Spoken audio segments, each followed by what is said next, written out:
الحمد لله نحمده ونستعينه ونستغفره ونؤمن به ونتوكل عليه ونعوذ بالله من شرور أنفسنا ومن سيئات أعمالنا من يهده الله فلا مضل له ومن يضلله فلا هادي له ونشهد أن لا إله إلا الله وحده لا شريك له ونشهد أن سيدنا وسندنا وحبيبنا ومولانا محمدا عبده ورسوله أما بعد قال الله تبارك وتعالى في القرآن المجيد والفرقان الحميد أعوذ بالله من الشيطان الرجيم بسم الله الرحمن الرحيم وما أرسلناك إلا رحمة للعالمين وقال في موضع آخر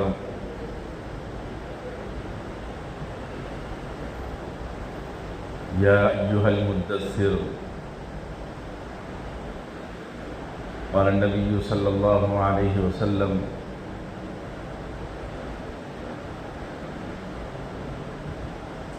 الدنيا كلها متاع خير المتاع الدنيا المرأة الصالحة صدق الله مولانا العظيم وصدق رسوله النبي الكريم نحن على ذلك من الشاهدين والشاكرين والحمد لله رب العالمين. معزز بزرگوں اور عزیز ساتھیوں، آج کا دن بڑا ہی محترم بشان دن ہے، جمعہ کا دن ہے، اور یہ جو ماہ مبارک ہے ربیع الاول کا مہینہ ہے۔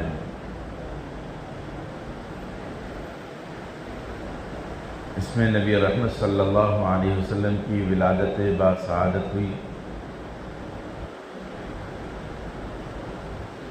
اس کی مختلف روایتیں ہیں۔ آج 9 تاریخ ہے ربیع الاول کی۔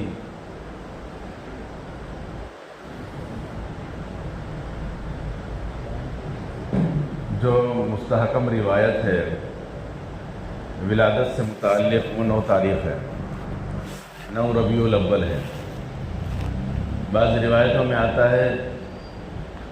کہ 8 ربیع الاول ہے، بعض میں آتا ہے کہ 12 ربیع الاول ہے، اور بعض میں 13 ربیع الاول بھی آتا ہے، لیکن تمام روایتوں میں 9 ربیع الاول یہ روایت ذرا مستحکم ہے۔ الغرض عزیز ساتھیوں، اللہ تبارک و تعالیٰ نے اس دونوں جہانوں کو جو پیدا فرمایا ہے، اس کا وجود اور اس کی رنگینیاں، اس کی رونقیں، اور اس کو بنایا اور سنوارا ہے، جہالت کو، تاریکی کو جو دور کیا ہے، یہ محض صرف نبی رحمت صلی اللہ علیہ وسلم کی وجود کی وجہ سے، آپ علیہ السلام کے اس دنیا کے اندر بھیجے جانے کی وجہ سے اللہ رب العزت نے یہ چاند و سورج کو پیدا فرمایا، زمین و آسمان کو رونقیں بخشی، اور یہ درخت چرند پرند اللہ تبارک و تعالیٰ نے چلائے، اور یہ بے شمار نعمتیں اللہ تبارک و تعالیٰ نے دی۔ اس کے علاوہ جب انسان کو پیدا کرنا تھا تو اللہ تعالیٰ نے فرشتوں سے مشورہ کیا، مختلف زاویوں سے انسان کے تولد کا اللہ تبارک و تعالیٰ نے سوچا، لیکن جب آسمان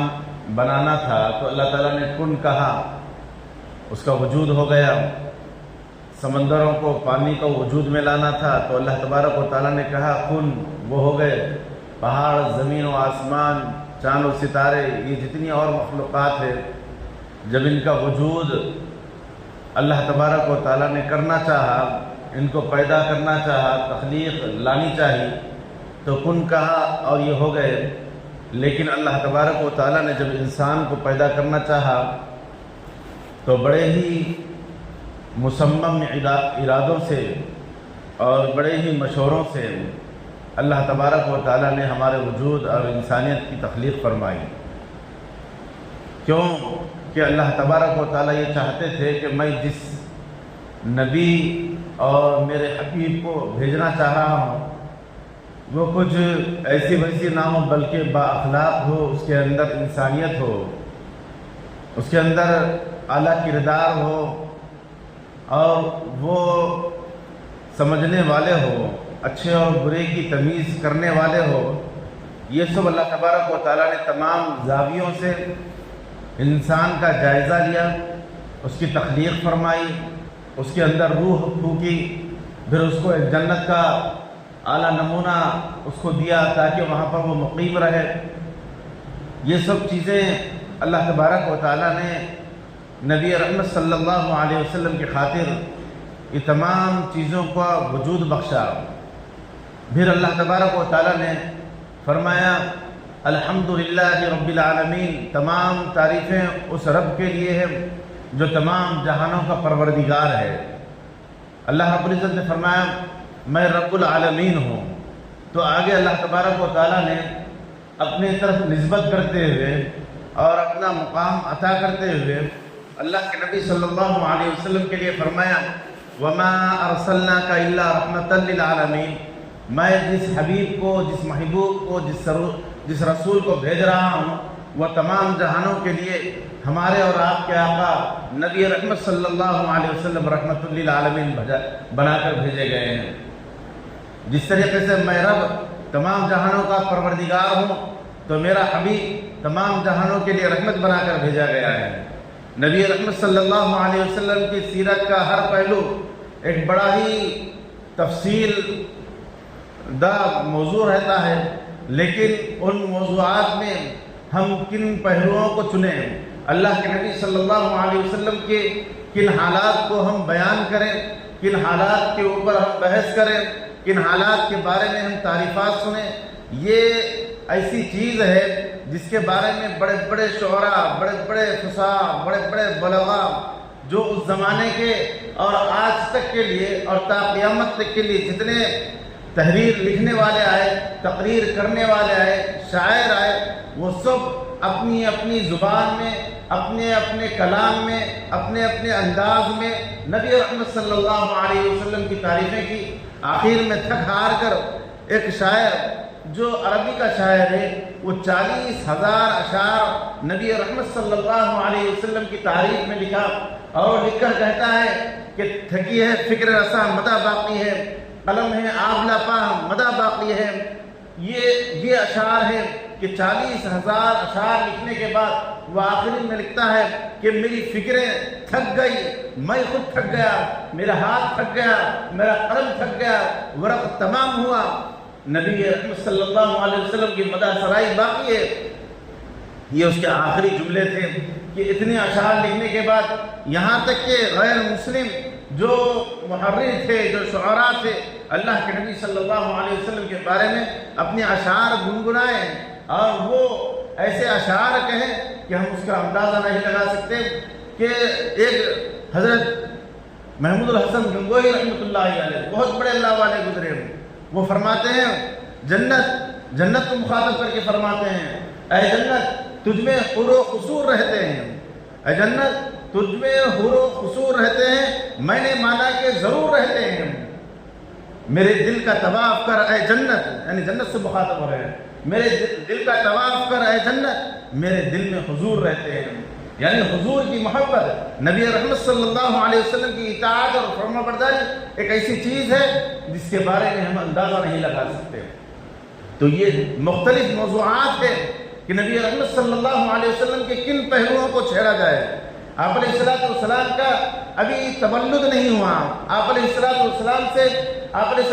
کے آنے سے پہلے عرب کی کیا حالت تھی، اس کے بعد نبی رحمت صلی اللہ علیہ وسلم تشریف لائے، آپ علیہ السلام کا بچپن کا حال کیا تھا، یہ الگ موضوع ہے، اور نباتات، جمادات اور جتنی یہ چیزیں ہیں اس زمانے میں، کہ اس زمانے میں اللہ کے نبی صلی اللہ علیہ وسلم تشریف لائے تو آپ علیہ السلام نے کن حالات میں اپنا شعور اور اپنی آنکھیں کھولی، یہ الگ موضوع ہے. مختلف موضوعات نبی رحمت صلی اللہ علیہ وسلم سے متعلق ہے، لیکن ہم کن چیزوں کو چھیڑیں؟ تو ہم تو ان چیزوں کو دیکھیں گے کہ نبی رحمت صلی اللہ علیہ وسلم کی جو نسبت اللہ تبارک و تعالیٰ سے ہے، نبی رحمت صلی اللہ علیہ وسلم کی جو تعلق اللہ تبارک و تعالیٰ سے جو اٹوٹ وابستگی کے ساتھ ہے، ہم ان چیزوں کو دیکھیں گے. کیونکہ ہمیں دنیا میں عارضی طور پر رہنا ہے. تو رہنا کیسے ہے؟ کیسے ہم اپنی زندگی گزاریں، کیسے ہم اپنے آپ کو بنائیں، اس کے اندر ہم کیسے کامیاب ہوں، کیونکہ یہ عارضی دنیا ہے. اس کے اندر ہمیں جو ہم کریں گے، جو ہم یہاں بوئیں گے، کل قیامت کی ہم کو ان چیزوں کا حساب دینا ہے. تو ان چیزوں کو ہم مد نظر رکھتے ہوئے ہم اس چیز کو دیکھیں گے کہ نبی رحمت صلی اللہ علیہ وسلم کی زندگی میں وہ نشیب و فراز، وہ حالات، وہ واقعات جو آپ علیہ الصلوۃ والسلام سے متعلق ہیں، جو ہماری زندگی میں گزرتے رہیں گے، ان چیزوں کو ہم اخذ کر کر، ہم ان چیزوں سے ہم لے کر ہم دیکھیں گے کہ ہم اپنی زندگی کیسے گزار رہے ہیں. کیونکہ اللہ تبارک و تعالیٰ نے فرمایا میں نے میرے حبیب کو رحمت للعالمین بنا کر بھیجا ہوں. جب آپ علیہ الصلوۃ والسلام رحمت للعالمین ہیں تو آپ علیہ الصلوۃ والسلام کا وجود کیسے زمانے میں ہوا،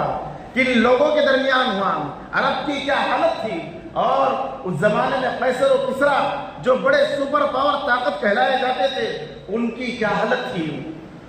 ان چیزوں کو دیکھنا ہے. تو ہم سب سے پہلے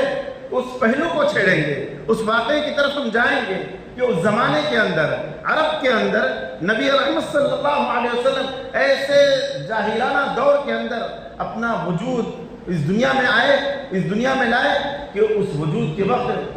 عرب کی حالت یہ تھی کہ اگر بچی کسی کے گھر میں تولد ہوتی تو وہ یہ شرم محسوس کرتا تھا کہ کل کے دن کوئی آ جائے اور ہمارے گھر ہماری بچی کا ہاتھ پکڑ کر لے جائے، یعنی کوئی ہمارے گھر داماد نہ آئے. اگر کوئی ہماری بچی کے لیے رشتہ لائے گا تو ہم قریش ہیں، ہم سردار ہیں، ہماری ناک کٹ جائے گی. یہ ان کا احساس تھا، یہ ان کی انا پرستی تھی. اسی طریقے سے قیصر و کسریٰ، یہ وہاں پر کیا حالت تھی. حالانکہ اللہ کے نبی صلی اللہ علیہ وسلم نے یہ حالات کے اندر، یہ جہالت کے دور کے اندر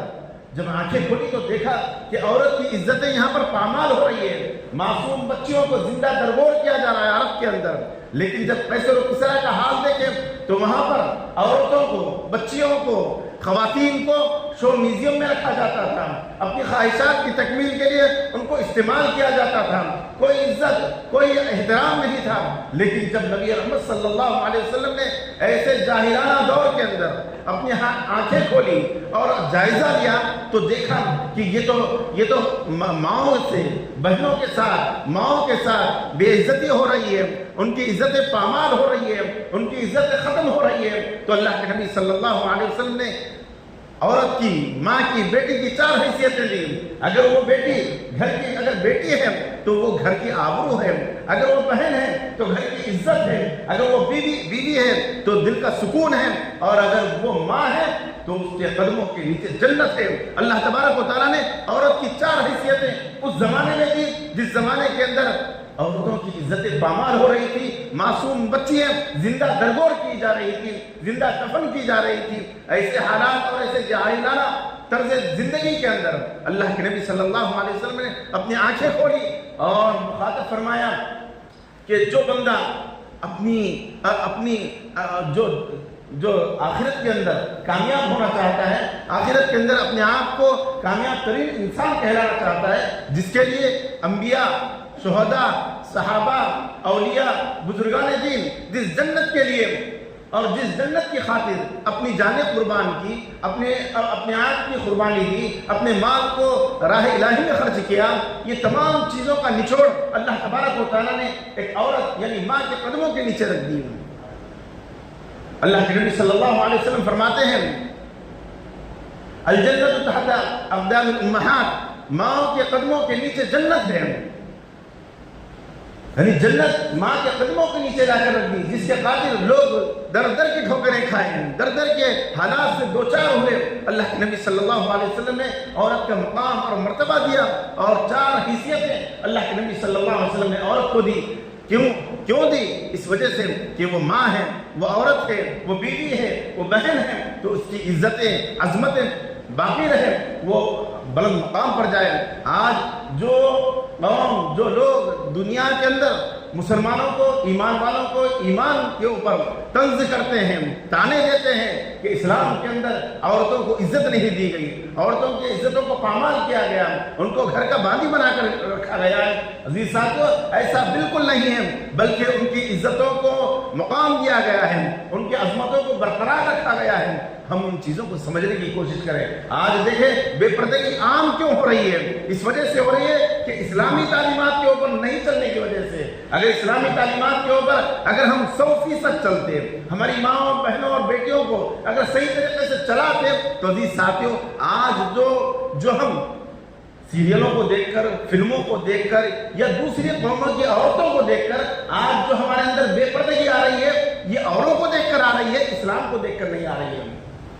اور یہ جو معاشرے کے اندر جو حالات خطرناک ہوتے جا رہے ہیں، یہ اوروں کو دیکھ کر، جو ان کی طرز زندگی پر ہم چل کر یہ حالات ہم اپنے اندر پیدا کر رہے ہیں۔ تو عزیز ساتھیو اللہ کے نبی صلی اللہ علیہ وسلم نے عورت کی 4 حیثیتیں دی اور کہا کہ یہ اگر بیٹی ہے تو یہ گھر کی عزت ہے، بہن ہے تو گھر کی آبرو ہے، بیوی ہے تو یہ چین و سکون کا ذریعہ ہے، ماں ہے تو اس کے قدموں کے نیچے جنت ہے۔ اسی لیے اللہ تبارک و تعالیٰ نے فرمایا وَمَا أَرْسَلْنَاكَ إِلَّا رَحْمَةً لِلْعَالَمِينَ، کہ میرا محبوب، میرا حبیب جو دونوں جہاں کا نبی ہے، وہ دونوں جہاں کا رحمت للعالمین بنا کر میں بھیجا ہوں، وہ دونوں جہاں کے لیے رحمت بنا کر بھیجا ہے۔ تو یہ دیکھیے جو ماں کی، بہنوں کی عزتیں پامال ہو رہی تھی، اللہ کے نبی صلی اللہ علیہ وسلم نے ان کی عزتوں کو محفوظ فرمایا، ان کی جانوں کو محفوظ فرمایا، ان کی عظمتوں کو اٹھایا، ان کے قدموں کے نیچے جنت رکھ دی ہے۔ تو یہ ہے اللہ کے نبی صلی اللہ علیہ وسلم کی عظمت اور آپ علیہ الصلوۃ والسلام کی رحمت جو سایہ فگن ہوئی تو عورتوں کی عظمتوں کو اٹھائے۔ یہ وہ زمانہ تھا، نبی رحمت صلی اللہ علیہ وسلم اپنے صحابہ کے ساتھ تشریف فرما ہے، ایک شخص آتا ہے اور وہ کہتا ہے اے نبی رحمت صلی اللہ علیہ وسلم، مجھ سے ایک ایسا خطرناک گناہ ہوا ہے کہ کیا آپ کے دربار میں اس کی معافی ہو سکتی ہے؟ اللہ کے نبی صلی اللہ علیہ وسلم نے فرمایا تیرا گناہ کیا ہے؟ اس نے کہا اے محمد میرا گناہ سمندر کے جھاگ اور سمندر کے خطروں سے بڑھ کر میرا گناہ ہے، زمین کے ذرات سے بڑھ کر میرا گناہ ہے، پہاڑ کی چوٹیوں سے بڑا میرا گناہ ہے۔ اللہ کے نبی صلی اللہ علیہ وسلم نے فرمایا کیا تو نے قتل کیا؟ کیا تو نے شراب پی؟ کیا تو نے زنا کیا؟ کیا تو نے چوری کی؟ نہیں نہیں، ان تمام گناہوں سے بڑا گناہ میرا گناہ ہے۔ اس نے اللہ کے نبی صلی اللہ علیہ وسلم نے فرمایا آخر گناہ ہے کیا تیرا؟ اس نے کہا کہ ہم قریش کے لوگ ہیں، ابو جہل ہمارا سردار تھا، وہ ہمارے پاس یہ قانون تھا کہ کسی کے گھر بچی تولد نہ ہو، کسی کے گھر بچی پیدا نہ ہو، اگر بچی پیدا ہوگی تو اس بچی کو ہم یعنی سرداران قوم اس کو قتل کر دیں گے، اگر وہ زندہ دفن کر دے تو اس کے لیے چھوٹ ہے۔ یہ قانون تھا ہمارے پاس، یہ قانون تھا۔ تو ہمارے گھر ایسا ہوا کہ 15 سال کے بعد ہمارے گھر بچی پیدا ہوئی، تو ہم نے، میں اور میری بیوی نے اس بات کا عہد کیا کہ ہم گھر سے باہر بچی کو نہیں بھیجیں گے، کسی کو پتہ نہیں چلے گا، اپنی بچی کو یہیں بڑا کریں گے۔ چند عرصے گزر گئے، 2-4 سال گزر گئے، بچی چلنے پھرنے بولنے لگی، تو جب بھی میں تھک ہار کر مزدوری کر جب گھر آتا تو بچی میرے پاس دوڑ کر آتی اور میرے سینے سے لگ جاتی، میری تمام دن کی تھکان پوری ختم ہو جاتی اور میں چین کی سکون اور سانس لے آتا تھا۔ لیکن ابو جہل کو کسی طریقے سے پتہ چل گیا، اس نے بڑے بازار کے اندر میرا گریبان پکڑا اور کہا کہ میری سرداری میں اور میری صدارت میں تو اپنے گھر کے اندر بچی کو پال رہا ہے، بچی کی پرورش کر رہا ہے، کیا تجھے قانون نہیں پتا؟ اگر کل کے دن ہماری ناک کٹائے گا، کل کے دن تو اپنے گھر داماد لائے گا، کل کے دن کوئی تیرے گھر کوئی بچی کو لینے کے لیے ہاتھ پکڑنے کے لیے کوئی آئے گا، تو شادی کر کسی دے گا، یہ ہمارے قریش کی ناک کٹ جائے گی۔ اس نے یہ کہا اور اس کے بعد کہا اگر کل تک اگر بچی کو تو ختم نہیں کرے گا اور اس کو زندہ درگور نہیں کرے گا تو کل میں گھر آؤں گا اور تیرے گھر کو تیرے ساتھ گھر سمیت جلا دوں گا۔ یہ اس کا کہنا تھا کہ اس کے اوپر ایک ہیبت سی طاری ہو گئی۔ وہ سیدھے گھر آیا، گھر آتے ہی بچی ویسے ہی روز کے معمول کے مطابق دوڑ کر آئی، باپ کو سینے سے لگ گئی۔ باپ نے بچی کو اٹھایا اور اس کی ماں سے کہا میں اس کے ماما کے گھر اس کو چھوڑ آتا ہوں، حالات دیگر وہ ہوتے جا رہے ہیں، مسائل دو چار ہوتے جا رہے ہیں، تو اللہ کے نبی صلی اللہ علیہ وسلم سن رہے ہیں، صحابہ کا مجمع وہاں موجود ہے۔ تو وہ شخص کہنے لگا،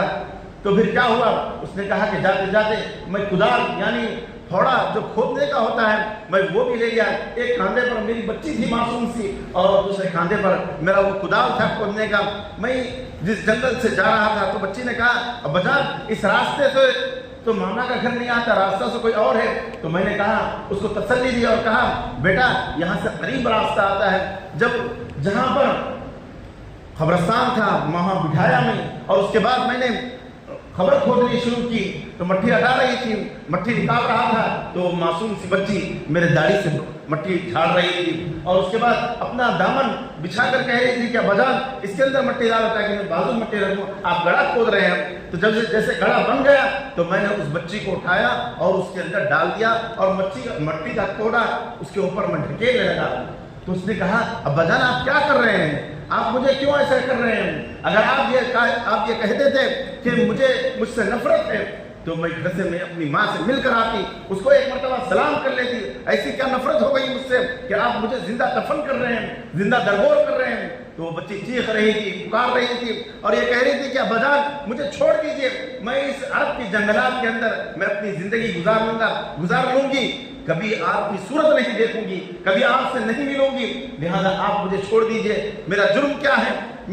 مجھے یہ سزا کیوں دی جا رہی ہے؟ میں نے اس کی ایک بات نہیں سنی کیونکہ مجھے اپنے سردار کا خوف میرے اوپر طاری تھا۔ اگر بچی کل کے دن اگر گھر پہ دکھتی تو وہ گھر سمیت مجھ کو اور میرے گھر کو جلا دے گا،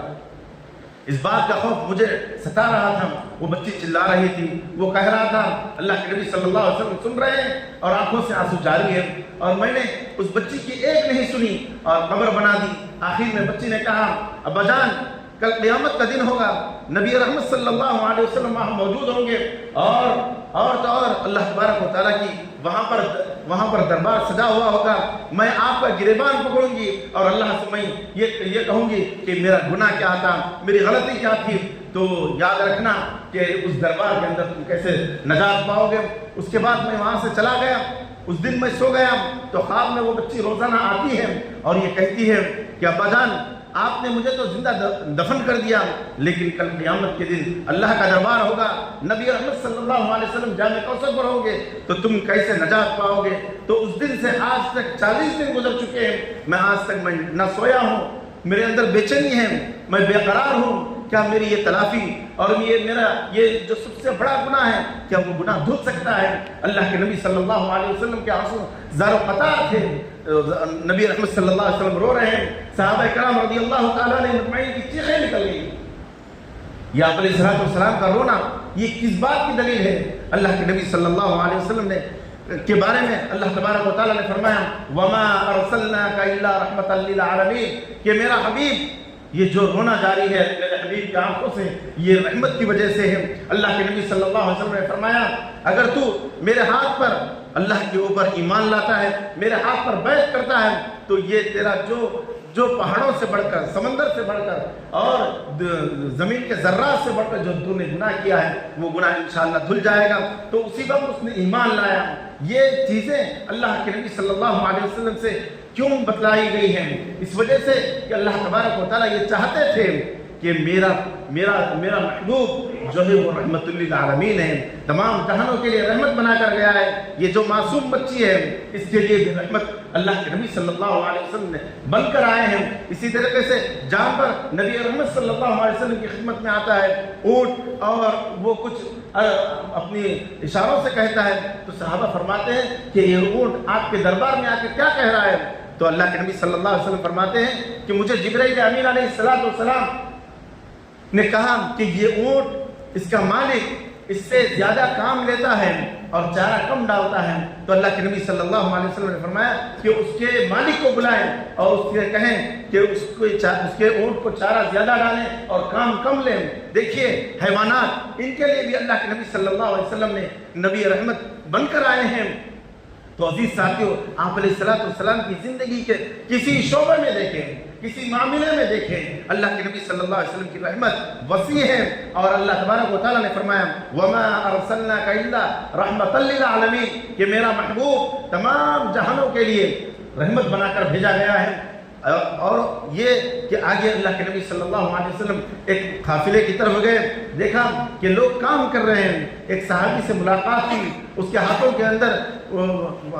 گھٹ ہاتھ تھے اس کے، اور اس کے اندر گٹے پڑے ہوئے تھے۔ تو اللہ کے نبی صلی اللہ علیہ وسلم نے فرمایا تو کیا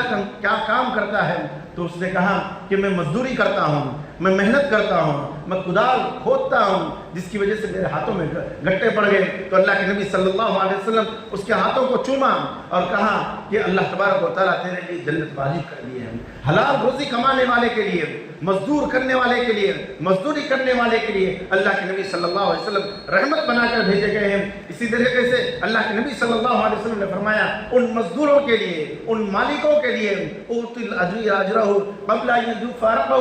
اے مالکوں، اے سرداروں، اے خدمت لینے والوں، تم سن لو، تم اپنے مزدور کی مزدوری اس کے پسینہ خشک ہونے سے پہلے دے دو۔ آج دیکھیں ہم اپنے ماحول کے اندر اپنے معاشرے کا جائزہ لیں، ہم اپنے خود کا جائزہ لیں کہ اللہ کے نبی صلی اللہ علیہ وسلم کی یہ سیرت کے پہلو اور یہ حدیث مبارکہ اور نبی رحمت صلی اللہ علیہ وسلم کی رحمت کے ان واقعات کے اندر کیا ہمارا حصہ ہے یا نہیں؟ کیونکہ تا قیامت اللہ کے نبی کی سیرت چلتے رہے گی اور اللہ کے نبی صلی اللہ علیہ وسلم کے یہ حالات، یہ واقعات ہمارے ساتھ بھی رونما ہوتے رہیں گے، لیکن ہمارا عملی نمونہ کیا ہے؟ ہماری زندگی کا طرز عمل کیا ہے؟ اس کو ہمیں دیکھنا ہے، ان چیزوں کا اپنا جائزہ لینا ہے، کیونکہ ہمیں اس دنیا کے اندر ہی رہ کر ختم ہونا نہیں ہے، بلکہ ہمارا ایمان ہے، ہمارا عقیدہ ہے، ہمارا مذہب یہ ہے کہ ہماری یہ دنیا ایک امتحان گاہ کی طرح ہے۔ اس کے بعد ایک دنیا آنے والی ہے جو ہمیشہ ہمیش کی ہے، جس کے اندر دو ہی چیزیں ہیں۔ اللہ تبارک و تعالیٰ نے دو ہی چیز رکھے ہیں، ایک جنت کو، دوسرا جہنم۔ جو اعمال درستگی کر عقائد کے ساتھ، اسلام کے ساتھ اور نبی رحمت صلی اللہ علیہ وسلم کی تعلیمات کے مطابق اور شریعت کے مطابق اپنے آپ کو چلائے گا اور اپنے آپ کو بنائے گا، تو عزیز ساتھیوں اللہ تبارک و تعالیٰ اس کو دنیا کے اندر نجات دیں گے اور آخرت جو لامحدود زندگی ہے اس میں کامیاب کریں گے۔ اس کے لیے سیرت نبی صلی اللہ علیہ وسلم کے پہلوؤں کو ہر موقع پر ہمیں جانچنا ہوگا، ہر پہلو میں اپنے آپ کو ٹٹولنا ہوگا، ہر چیز کے اندر اپنے آپ کو دیکھنا ہوگا کہ نبی کی شریعت، نبی کا تعلق ہم سے اس کے اندر کتنا ہے۔ تو عزیز ساتھیوں ہم کامیاب بھی ہوں گے اور بہترین انسان بھی کہلائیں گے۔ اللہ تبارک و تعالیٰ ہم سب کو صحیح معنوں میں نبی رحمت صلی اللہ علیہ وسلم کی پیروی کرنے والا بنائے، ایک ایک سنت کو اپنی زندگیوں میں لانے والا بنائے، اور آپ علیہ الصلوۃ والسلام کی رحمت کا ہم سب کو حصے دار بنائے۔ کیوں حصے دار اسی وقت ہو سکتے ہیں ہم جب ہم نبی کی شریعت پر چلیں گے، احکامات خداوندی پر چلیں گے۔ اللہ تبارک و تعالیٰ ہم سب کو ان باتوں پر، مجھے اور ہم سب کو عمل کی توفیق نصیب فرمائے۔ آمین۔ وما علینا الا البلاغ۔ جو احباب سنت نہیں پڑھے سنتیں پڑھیں۔